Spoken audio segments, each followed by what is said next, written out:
नमस्कार दोस्तों, मैं सुमित मिश्रा स्वागत करता हूं एक बार फिर से आप सभी का एनजेटी एजुकेशन में। साथियों, डोनाल्ड ट्रंप अमेरिका के 47वें राष्ट्रपति बन गए हैं। एक बार फिर से राष्ट्रपति बने हैं, दूसरी बार।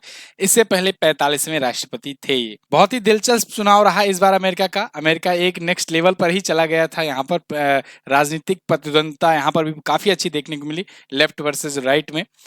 फिलहाल राइट विंग के डोनाल्ड ट्रंप जीत चुके हैं। कमला हैरिस जो प्रेसिडेंट पद का चुनाव लड़ रही थी, वो हार गई हैं।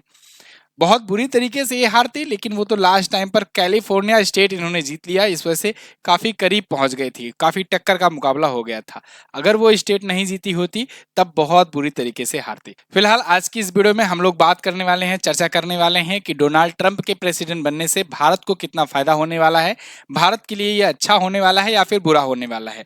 इनका जब 45वें राष्ट्रपति पद का इनका कार्यकाल था, तब भारत के लिए किस प्रकार का अवसर रहा था, किस प्रकार का कार्यकाल रहा था, भारत के लिए इन्होंने क्या क्या किए थे और भारत से रिलेशन के कैसे सुधरे थे। साथ ही साथ में अभी जो मीम मार्केट में चल रहा है उस पर भी हम लोग नजर डालेंगे कि ट्विटर पर कहाँ कुछ क्या चल रहा है, कितनी सीटों से जीते हैं, किस प्रकार से जीते हैं, इसको भी हम लोग देखेंगे।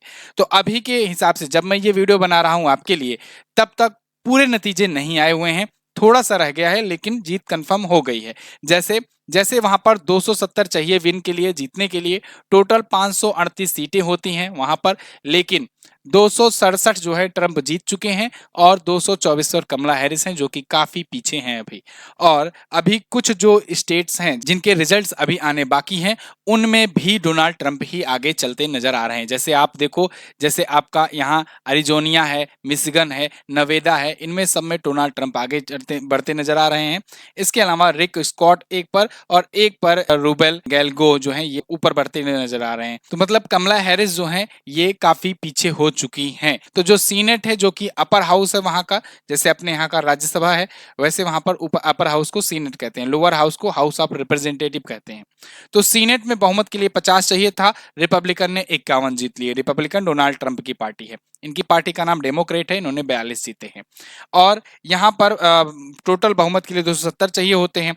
और हाउस ऑफ रिप्रेजेंटेटिव के लिए रिपब्लिकन को 191 मिल गए, 218 चाहिए होते हैं, डेमोक्रेट को 170 मिले हैं।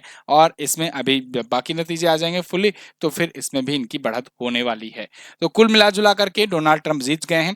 और पीएम मोदी कहाँ पीछे रहने वाले थे, सबसे पहले इन्होंने विश किया। देश के प्रधानमंत्री मोदी ने इनको बताया, हर्टियस्ट कंग्रेचुलेशन माय फ्रेंड। ये टर्म याद रखिएगा, क्योंकि डोनाल्ड ट्रंप और पीएम मोदी की काफी अच्छी केमिस्ट्री मानी जाती है। और यहाँ पर इन्होंने सबसे पहले विश भी किया हुआ है, on your historic election victory as your build the successes of your previous term, I look forward to renewing our collaboration to further strengthening India US comprehensive global and strategic partnership.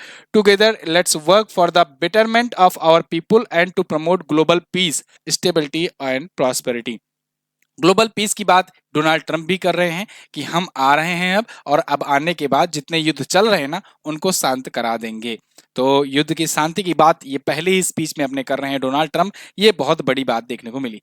वहीं Twitter वगैरह पर काफी सारी तस्वीरें viral हो रही हैं कि देखिए, चार चार प्रेसिडेंट का कार्यकाल देख लिए पीएम मोदी।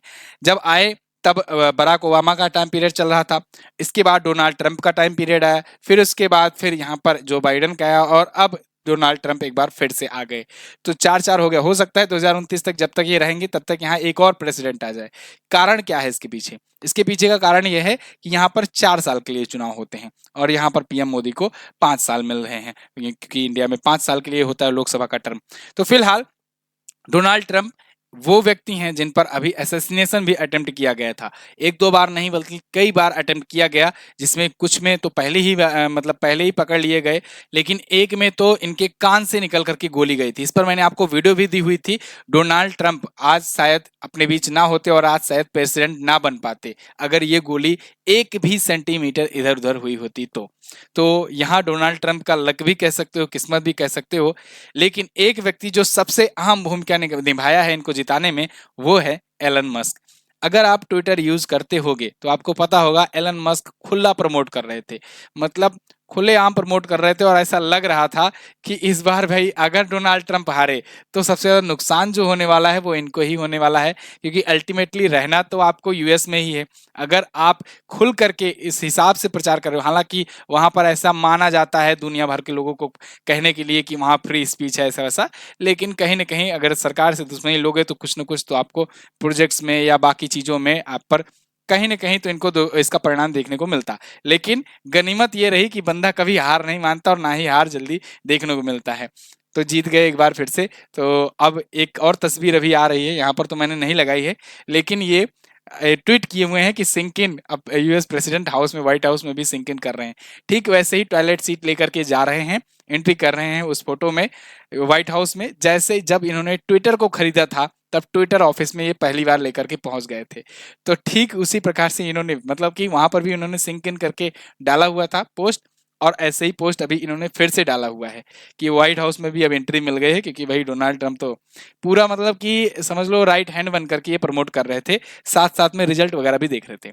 एक तस्वीर और खूब वायरल चल रही है जिसमें किसी ने एआई की मदद से बनाया हुआ है कि सैफरॉन कलर में, भगवा कलर में डोनाल्ड ट्रंप को और एलन मस्क को पहना करके यहाँ पर रैली निकालते हुए दिखाया गया है। ये एआई जनरेटेड तस्वीर है और आज के टाइम पर खूब वायरल हो रही है।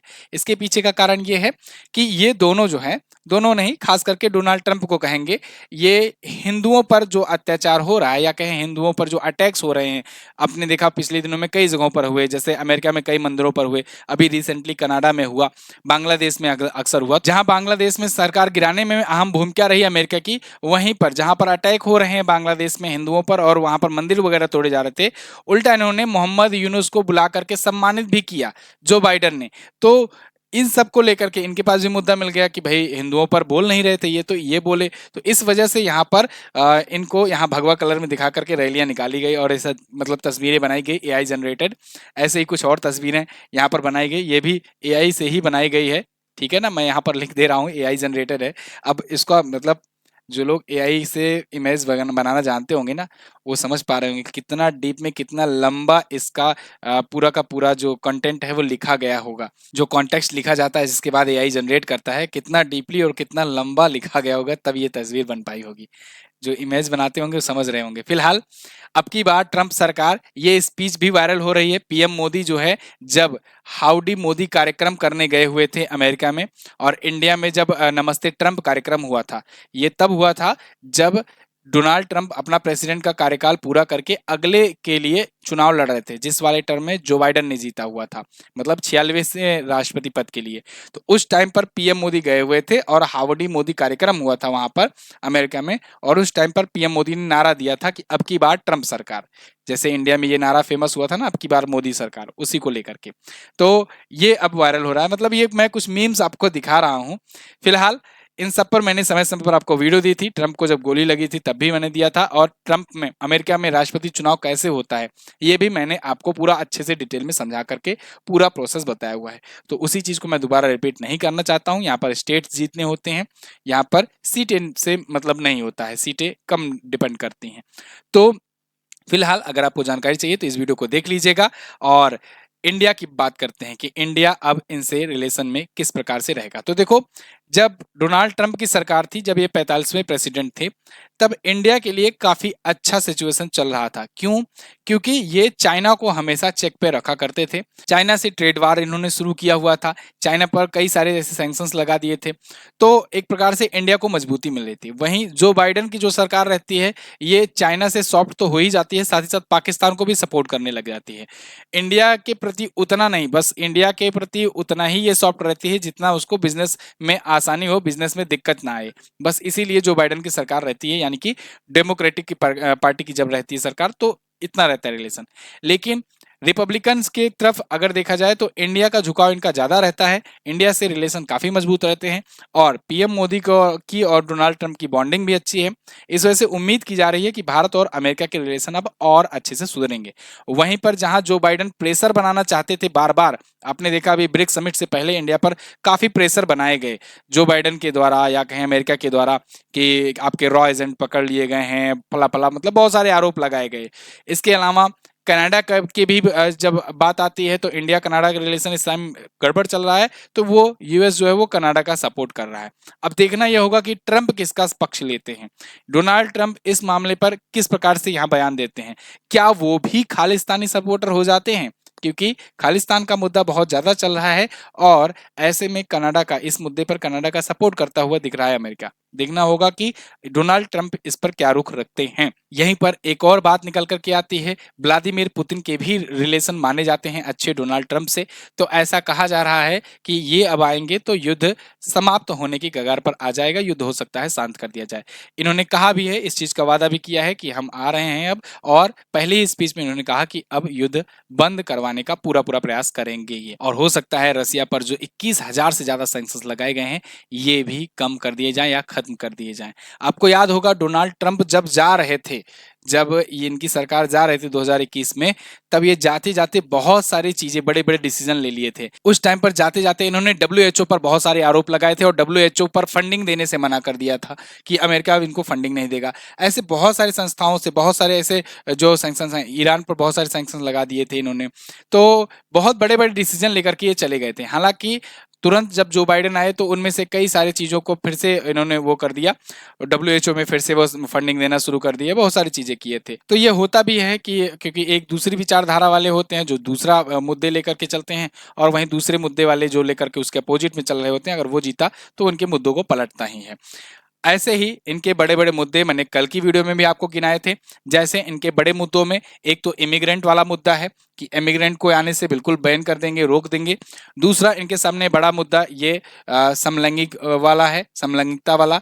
इनका ये मानना है कि भाई दो ही लिंग होते हैं, एक पुरुष एक महिला, इसके बीच का कोई नहीं, तो समलैंगिकता को ये बढ़ावा नहीं देते। तीसरा अबॉर्शन, अबॉर्शन को जो सपोर्ट करती थी कमला हैरिस की पार्टी, ये अबॉर्शन के खिलाफ रहते हैं।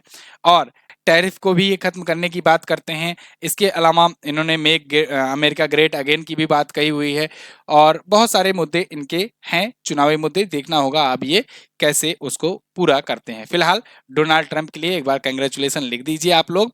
आपको क्या लगता है कि कौन कौन से रिलेशन में सुधार देखने को मिल सकते हैं इंडिया यूएस से, कमेंट करके जरूर बताइएगा। तो ये थी हमारी छोटी सी वीडियो, आपको कैसी लगी है कमेंट करके जरूर बताइएगा। संकल्प बैच जो है इसको आप ज्वाइन कीजिए करंट अफेयर के लिए। करंट अफेयर और स्टैटिक दोनों ही आपको इसमें दिया जा रहा है, बाइलिंगुअल 100% है। इसमें टॉपिक वाइज क्लासेस मिलेंगी, क्लास नोट्स मिलेंगी, 12 महीनों की ई बुक भी आपको दी जा रही है। ये बैच आप एमजेटी ऐप से जाकर के ज्वाइन कर सकते हो। एमजेटी ऐप पर ही आपको हमारी ई बुक्स और क्विजेज, पीडीएफ वगैरह सब आपको मिल जाएगा। बहुत सारे स्टडी मटेरियल फ्री में भी मिलेंगे। तो आप MJT app Google play store से जाकर डाउनलोड करके रखो। थैंक यू सो मच, मिलेंगे अगली वीडियो में, तब तक के लिए नमस्कार, जय हिंद, वंदे मातरम।